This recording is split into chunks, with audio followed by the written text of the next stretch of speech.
Assalamualaikum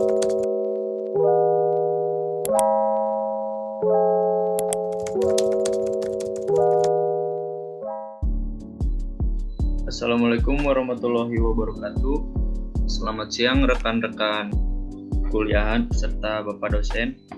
Kami dari kelompok 5, kelas A, Universitas Islam Bandung akan menjelaskan tentang asas-asas hukum perdata Islam. Mungkin lebih baik kami memperkenalkan diri masing-masing. Nama saya Rifki dengan NPM 100 400 228. Saya Ayu Wahyuni Syarifah dengan NPM 100 400 217. Saya Windira Kuliani dengan NPM 100 400 212. Saya Cindy Mulia dengan NPM 100 400 213. Saya Pinkanti Meiza dengan NPM 100 400 225. Saya Ilham Akbar Ramdhani dengan NPM 100 400 210.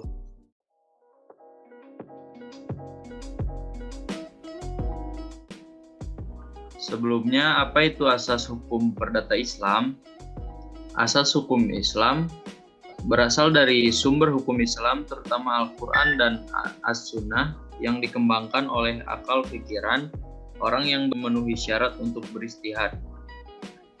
Dalam asas hukum perdata tersebut terdapat asas kebolehan atau mubah, yang kedua asas kemaslahatan hidup, yang ketiga asas kebebasan dan sukarelawan, yang keempat, ada asas menolak mudorot atau mengambil manfaat dan asas lainnya. Yang pertama ada asas kebolehan atau mubah. Asas ini menunjukkan kebolehan melakukan semua hubungan perdata atau sebagian dari hubungan muamalah sepanjang hubungan itu tidak dilarang oleh Al-Quran dan As-Sunnah.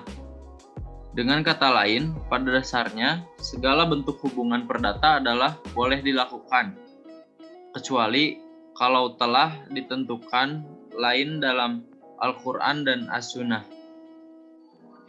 Yang kedua, ada asas kemusyawaratan hidup. Kemusyawaratan hidup adalah segala sesuatu yang mendapatkan kebaikan, berguna, berfaedah bagi kehidupan. Asas kemusyawaratan hidup adalah asas yang mengandung makna bahwa hubungan perdata apapun juga dapat dilakukan. Hubungan itu mendatangkan kebaikan, berguna, serta berfaedah bagi kehidupan manusia pribadi dan masyarakat. Kendati pun tidak ada ketentuannya dalam Al-Quran dan As-Sunnah. Asas ini sangat berguna untuk pengembangan berbagai lembaga hubungan perdata dalam menilai lembaga-lembaga hukum non-Islam yang ada dalam suatu masyarakat. Asas kebebasan dan sukarelawan. Asas ini mengandung makna bahwa setiap hubungan perdata harus dilakukan secara bebas dan sukarela. Kebebasan kehendak para pihak yang melahirkan kesukarelaan dalam persetujuan harus senantiasa diperhatikan.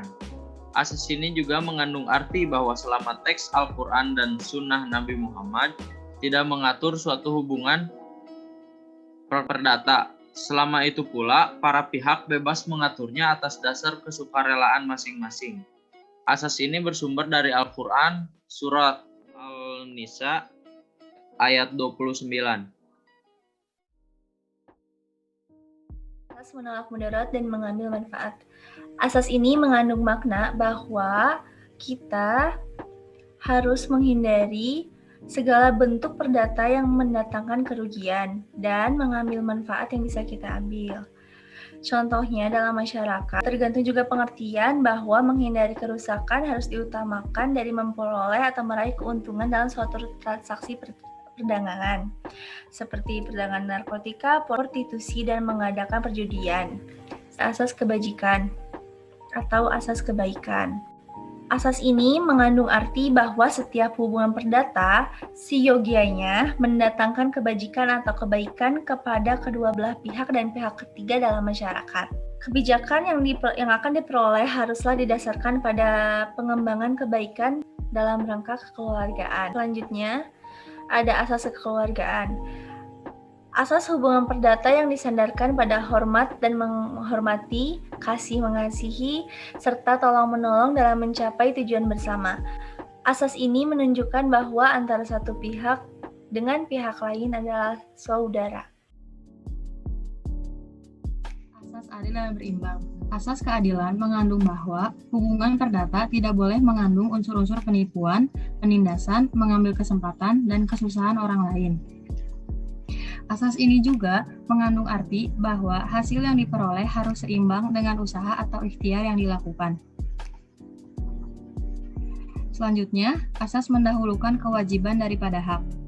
Asas ini mengandung arti bahwa dalam pelaksanaan hubungan perdata, para pihak harus mengutamakan penunaian kewajiban lebih dahulu daripada menuntut hak. Dari sistem ajaran Islam, orang baru memperoleh haknya, misalnya mendapat imbalan atau pahala, setelah ia menunaikan kewajibannya lebih dahulu. Asas penunaian kewajiban lebih dahulu dari penuntutan hak merupakan kondisi hukum yang mendorong terhindarnya wan prestasi atau ingkar janji. Larangan merugikan diri sendiri dan orang lain. Asas ini mengandung arti bahwa dalam pelaksanaan hubungan perdata tidak boleh merugikan diri sendiri dan orang lain, tidak dibenarkan dalam Islam. Contohnya, jika menghancurkan atau memusnahkan barang untuk tercapainya keseimbangan pasar. Hal ini juga tidak dibenarkan dalam Islam. Hal ini tercantum pada surah Al-Baqarah ayat 188 sebagai berikut.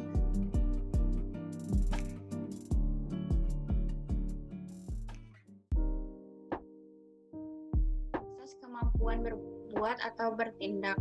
Pada dasarnya, setiap manusia dapat menjadi subjek dalam hukum perdata apabila ia memenuhi syarat untuk bertindak mengadakan hubungan itu. Dalam hukum Islam, manusia yang dipandang mampu berbuat atau bertindak melakukan hubungan perdata adalah mereka yang mukallaf, yaitu mereka yang mampu memikul kewajiban dan hak, sehat rohani dan jasmaninya. Hubungan perdata yang dibuat oleh orang yang tidak mampu memikul kewajiban dan hak dianggap melanggar asas ini. Karena itu hubungan perdatanya batal karena dipandang bertentangan dengan salah satu asas hukum Islam. Asas kebebasan berusaha mengandung makna bahwa prinsipnya setiap orang bebas berusaha untuk menghasilkan sesuatu yang baik bagi dirinya sendiri atau keluarganya. Asas ini juga mengandung arti bahwa setiap orang mempunyai kesempatan yang sama untuk berusaha tanpa batasan, kecuali yang telah ditentukan batasannya atau dilarang oleh hukum Islam. Asas mendapatkan hak karena usaha dan jasa. Asas ini mengandung makna bahwa seseorang akan mendapatkan hak berdasarkan usaha dan jasa, baik yang dilakukannya sendiri maupun yang dilakukannya bersama orang lain. Usaha dan jasa haruslah sesuatu yang mengandung kebajikan, bukan sesuatu yang kotor dan mengandung kejahatan. Karena yang demikian itu tidak dibenarkan dalam hukum Islam. Asas ini bersumber pada Al-Quran, antara lain Quran Surat Al-An'am sebagai berikut.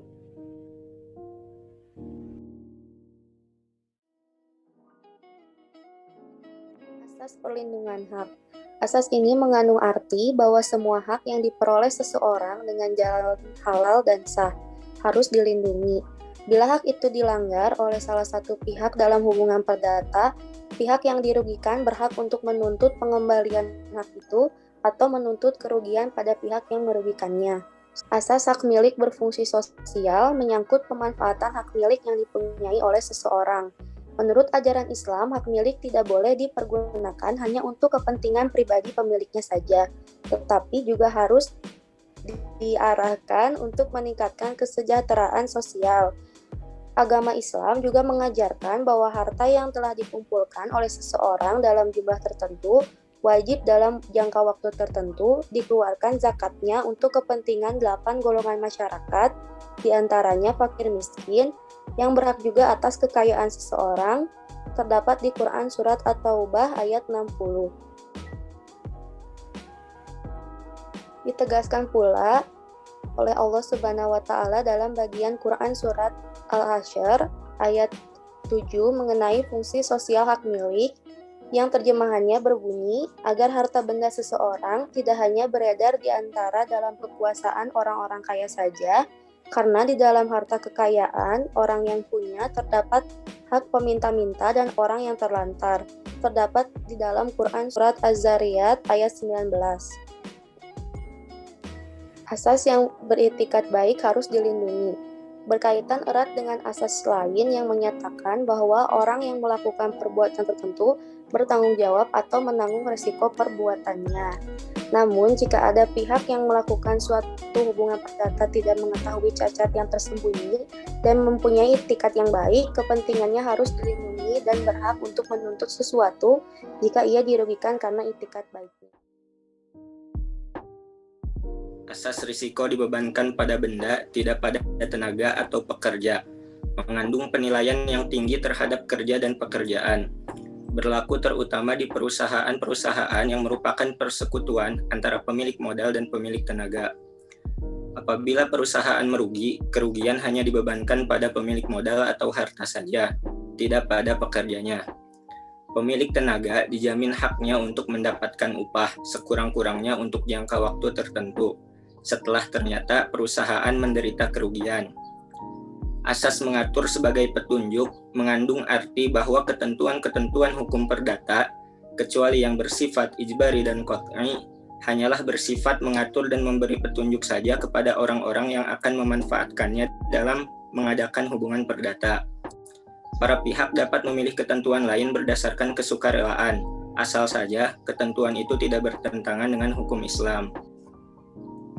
Asas perjanjian tertulis atau diucapkan di depan saksi mengandung makna bahwa hubungan perdata selayaknya dituangkan dalam perjanjian tertulis di hadapan saksi-saksi yang memenuhi syarat. Perjanjian bukan secara lisan di hadapan sahnya maupun mengenai kualitas orangnya. Tujuan asas ini adalah untuk memberikan kepastian kepada masing-masing pihak yang terlibat dan dapat adanya kemungkinan sengketa di antara pihak-pihak yang berkepentingan.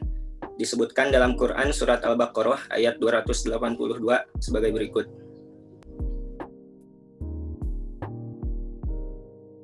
Mungkin cukup sekian dari kami kelompok 5. Mohon maaf bila ada kekurangan atau salah-salah kata.